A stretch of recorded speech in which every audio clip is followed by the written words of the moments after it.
Lesson 3. Out of unity you arise. The return to unity is your destiny. The mind discovers the path of return while the heart provides the key to each stage. Dear friend, creation the microcosm. Man, begin with the study of figure #1 on page 13 and keep it in sight for the remainder of this lesson.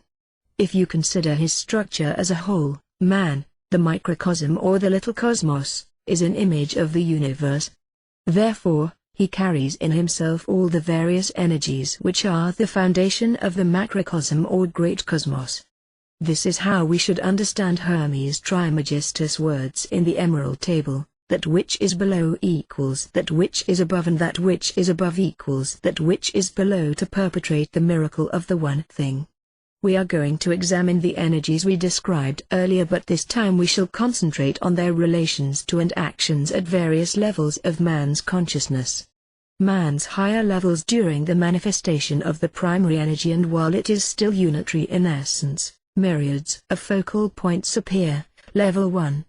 To get an idea of the process, just examine how crystals form in a saturated solution and how a great number of shining points appear in the sunlight. This analogy is very inadequate because there is neither time nor space at the level of the unitary essence, and man's temporal brain cannot access the reality of creation at this stage. A mineral involution evolution which creates a mineral consciousness, a vegetable involution evolution which creates a plant consciousness, an animal involution evolution which creates an animal consciousness, at the end of which man's privilege, self-consciousness, appears. After a fourth cycle, universal consciousness appears. It is the path of reintegration. Therefore, each of the focal points represents a potential man, and each one of us on this earth carries in himself the original point of his being. This point is the absolute androgynous man. It is the first of the 10 levels. We previously mentioned that energy densifies in 10 levels or 10 stages of consciousness and density. It occurs in the same way in each focal point of a potential being. At the second level, the division occurs inside, it does not manifest. Man still belongs to the domain of eternity, but he now carries in him the future duality which will result in the appearance of the sexes. At the third level, which still belongs to the domain of eternity, duality is still potential, but a new element appears which is the potentiality of form. These 3 levels are the levels of the universal man, the first Adam, of the Garden of Eden, that is, man's state before his voluntary involution. At these levels, the being is always androgynous. Adam and Eve are only potential, the universal femininity and masculinity are not yet manifest. This androgynous state is always present in each of us, and it is the sole part of our being which will remain till the end of time. Our necessary involution and devolution will, in a sense, form a matrix for and liberate this part of ourselves. The 3 highest levels in man represent the presence called the Divine Trinity by exoteric religions. Man is a god who voluntarily fell from grace to forge, alone, his being and his freedom. All lower levels belong to the various domains of space and time. Time is a creation of Saturn, and, as we mentioned in Lesson 2, Figure 1, Saturn devours his children. All that which issues from time has a beginning and an end.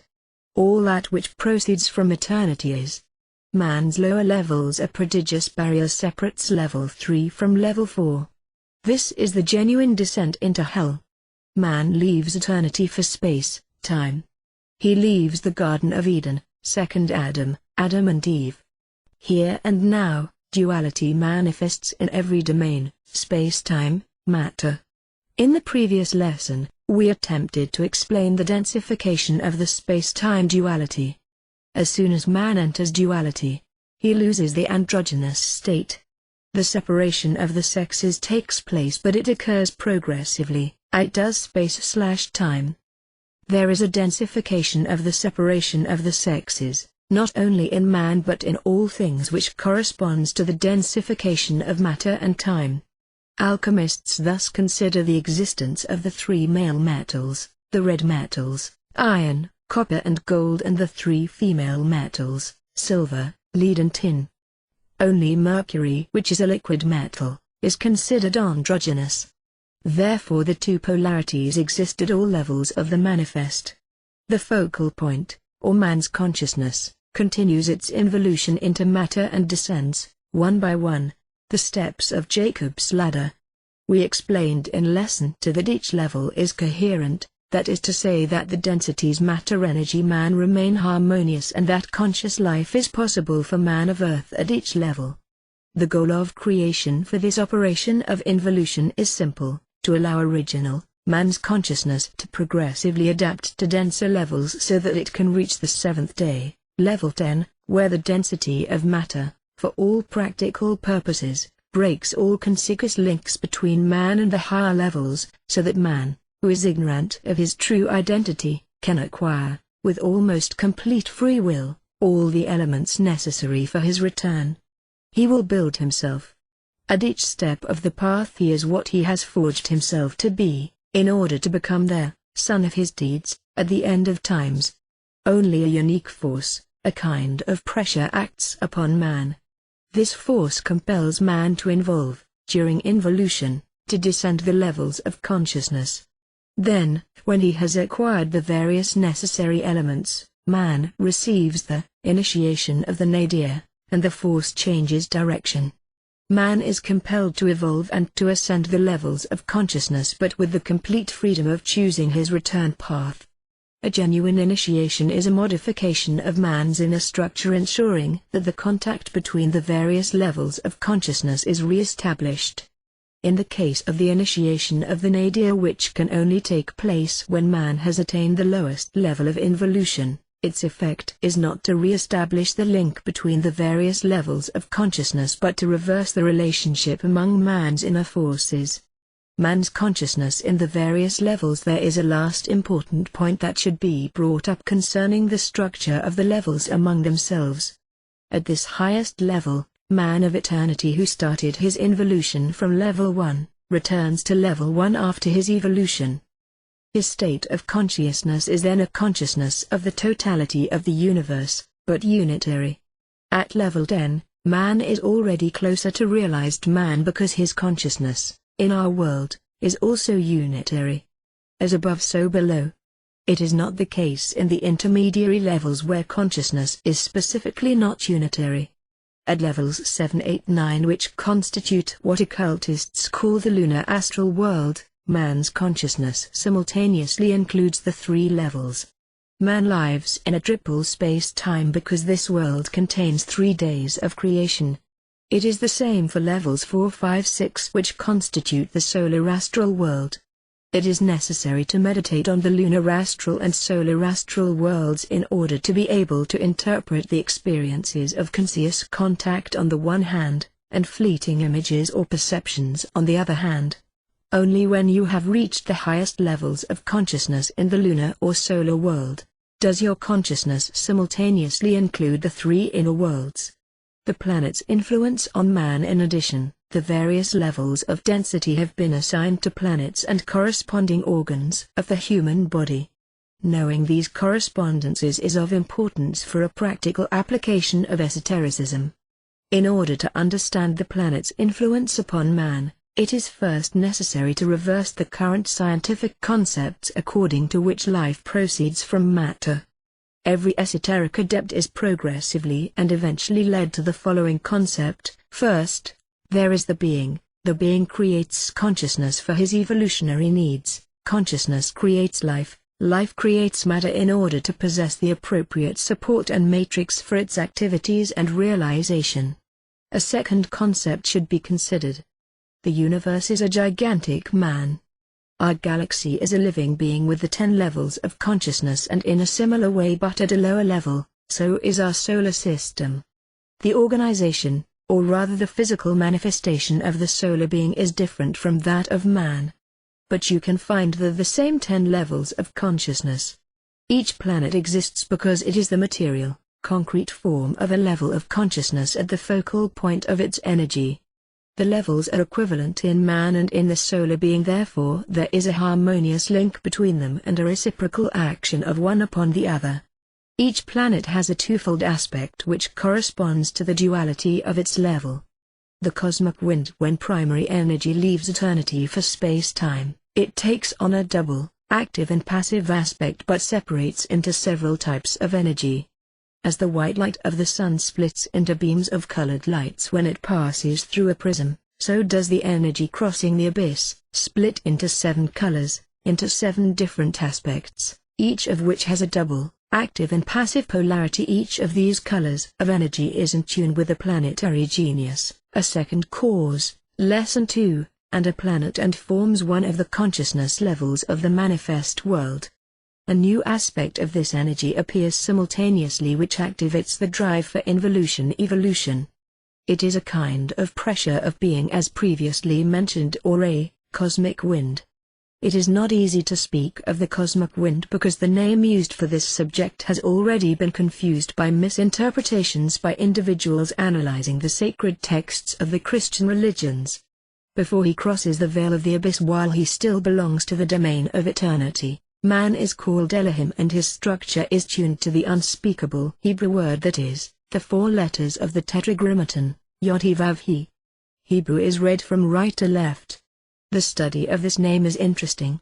We have the letter Yod which represents the universal active principle and the set He Vav He which represents the universal passive principle. The double occurrence of He symbolizes the preponderance of the passive aspect in the being during the descent. Vav can be considered a symbol of knowledge, both in the form of temptation of knowledge or in the form of acquired knowledge. When the abyss is being crossed, as we saw, Yod is separated from He Vav He. Adam and Eve separate from the androgynous being. Thus androgynous man carries in himself the double, male and female, passive and active aspect but in the form of duality, whereas before the abyss was crossed the whole was unitary and undivided. Now the cosmic wind is going to influence man by urging him, in his dual or double aspect, to journey through matter. The involutionary force, Satan, influences the principles He Vav He and therefore constrains man to descend into matter, one step at a time until he is covered with the skins of beasts, that is, incarnated in the material human body of earth. The whole biblical narrative about the serpent, Eve and Adam is an allegory of this descent into the material world. When man has descended all the way down to level 10, the world we live in, he experiences a sequence of incarnations until he acquires the adequate mental structure for him to grow. Then, he receives from the invisible the initiation of the nadir.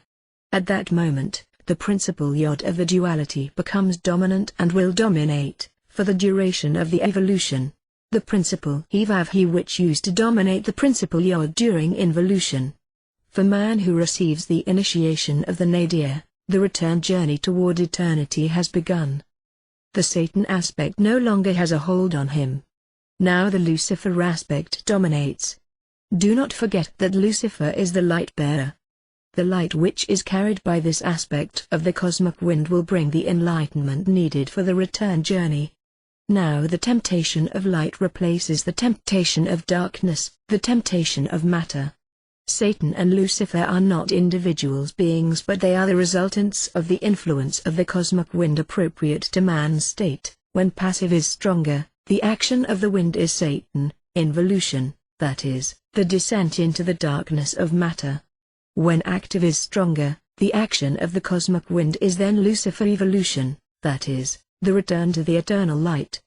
Another double aspect of the cosmic wind is good and evil.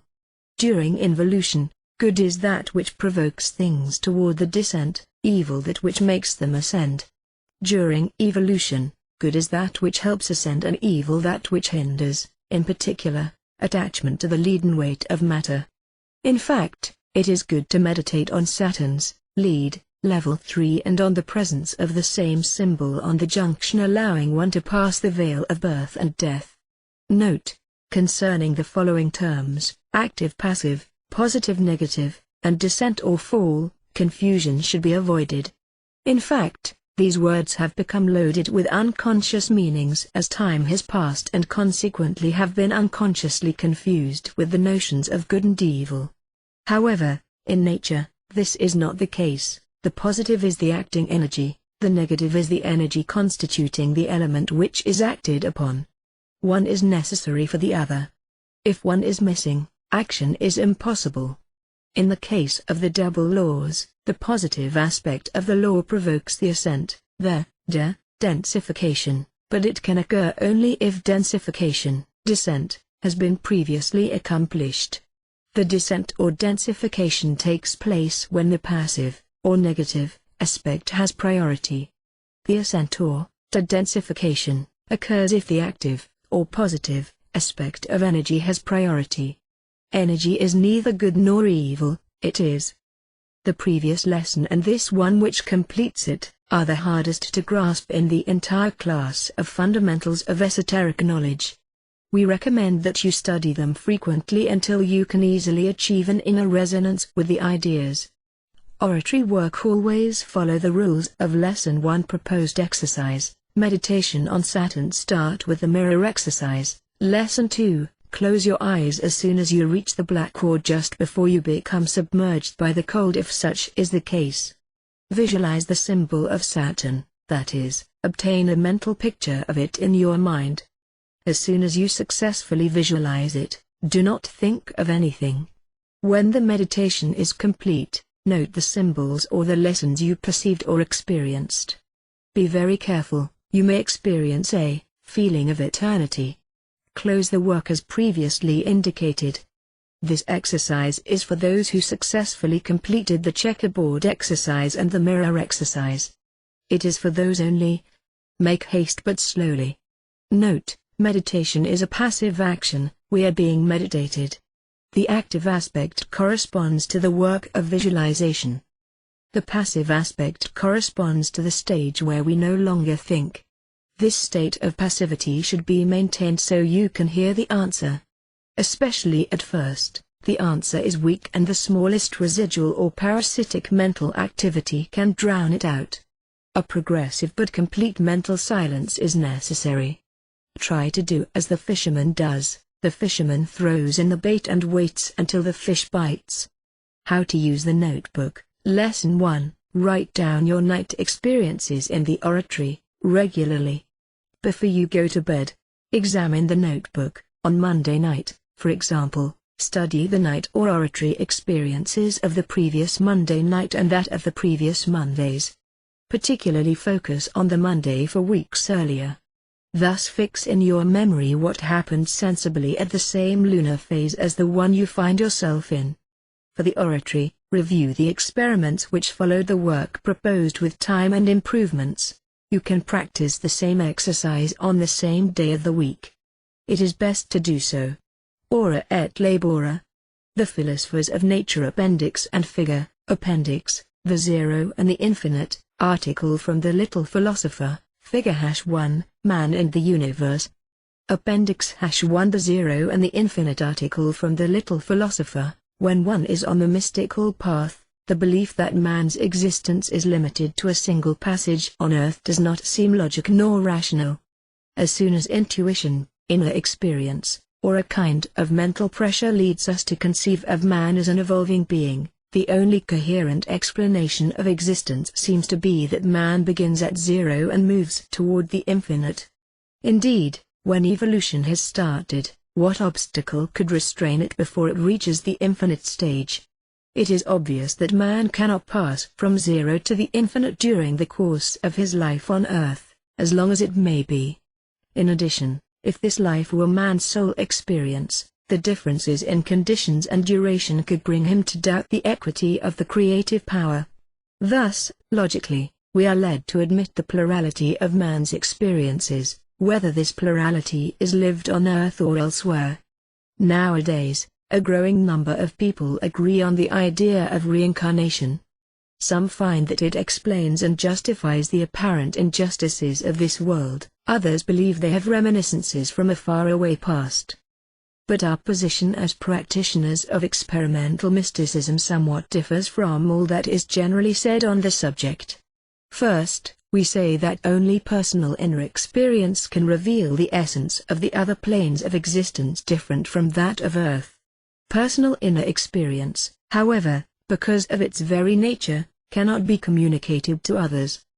The conclusions resulting from personal experience can be accepted by someone who did not personally have them, only insofar as he trusts the individual who is attempting to explain such experiences.